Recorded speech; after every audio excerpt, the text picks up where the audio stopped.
என் பேர் ராஜேஷ் கண்ணா.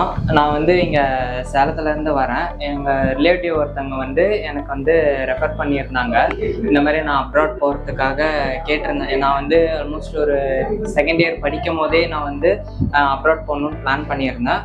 வீட்டில் இது பண்ணோன்னே சரி ஓகே தேர்ட் இயர் எண்டிங்கில் நான் எங்கள் ரிலேட்டிவ் இது பண்ணியிருந்தாங்க, ரெஃபர் பண்ணியிருந்தாங்க. கால் பண்ணி கேட்டப்போ அவங்க என்ன சொன்னாங்கன்னா, இன்னும் டைம் இருக்குது, நீங்கள் ஃபைனல் இயர் முடிச்சதுக்கப்புறம் வந்தீங்கன்னா உங்களுக்கு ஈஸியாக இருக்கும் ப்ராசஸ் ஸ்டார்ட் பண்ணுறதுக்கு. இந்த 2025 மே மந்த் அதாவது பிப்ரவரி மந்தில் ப்ராசஸ் ஸ்டார்ட் பண்ணாங்க. ஸ்டார்ட் பண்ணி கொஞ்சம் அந்த வேலைலாம் கொஞ்சம் ஸ்லோ ஆனதுக்கப்புறம் கொஞ்சம் சர்டிஃபிகேட் ப்ராப்ளம்லாம் இருந்தது. பட் ஆனால் அதையும் ஃபேஸ் பண்ணி இவங்க கொஞ்சம் ஹெல்ப் பண்ணாங்க. சர்டிஃபிகேட் வாங்குறதுக்கும் சரி, மற்ற எல்லா ப்ராசஸ்க்கும் கொஞ்சம் ஹெல்ப் பண்ணாங்க. கரெக்டாக செப்டம்பர் பக்கமாக வரும்போது இந்த விசா இன்டர்வியூ இந்த இதெல்லாம் ப்ராசஸ் பண்ணாங்க.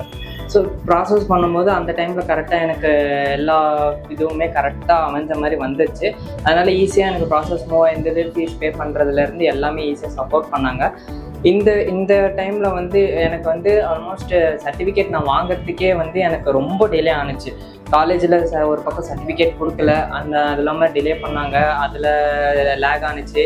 அப்புறம் அதுவும் இல்லாமல் எனக்கு சர்டிஃபிகேட் வராதனால இங்கே விசாவுக்கு போகிறதுக்கும் லாக் ஆயிடுச்சு.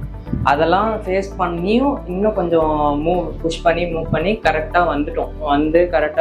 கரெக்டாக செப்டம்பர் 4 அன்றைக்கி விசா இன்டர்வியூ போயிட்டு வந்துட்டேன். அதுக்கப்புறம் நெக்ஸ்ட் டே பாஸ்போர்ட் ரிசீவ் ஆயிடுச்சு எனக்கு.